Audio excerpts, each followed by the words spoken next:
I've had loads of guys come to me and they tell me their sob story by email. And they're like, what should I do? I'm like, leave her.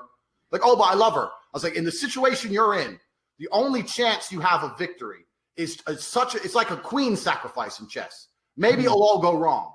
Maybe it'll all go right. But if you don't do the queen sacrifice, you're going to sit there and it's going to be ground down and slowly pressured down and lose the game.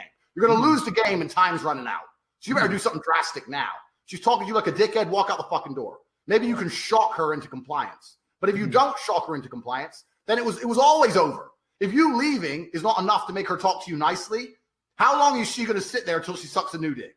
Right. Like, are those few weeks really that much more important? Like, but people just ain't got the balls. They're not prepared to take the risk. I've lost loads of girls doing that shit. But the ones who stick around are absolutely and utterly compliant.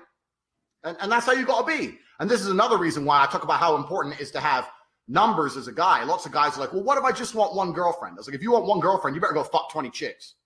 And then you're going to end up with one good girlfriend. The world we live in now, like, I'm not saying you can't train any girl, but I'm saying some blueprints are better than others. So you need to go out there and you got to run the game a bit to find one that isn't a complete mess to begin with. Like, you're going to pick something. If you're going to fall in love with the first girl you bang, she might have a whole host of issues. Why are you dealing with that shit for? You know, like, you want to build a race car. You want to start with a Ferrari. You don't want to start with a fucking pedal bike. That's the point. So, also having the game and being able to have access to lots of females is ultra important, even if you have the goal of being the trad con, one man, one woman. Even if that's your goal, you still need to have access to a whole bunch of chicks, or you're not going to have a good selection. This is the world we live in now. So I've had guys email me and say, I don't want to be a player, Tate. I want to be a good man. I'm like, well, you better be a player first. You better be a player first. Otherwise, you're going to struggle. You're going to double down on the first chick you bang. Yeah, that's a big mistake.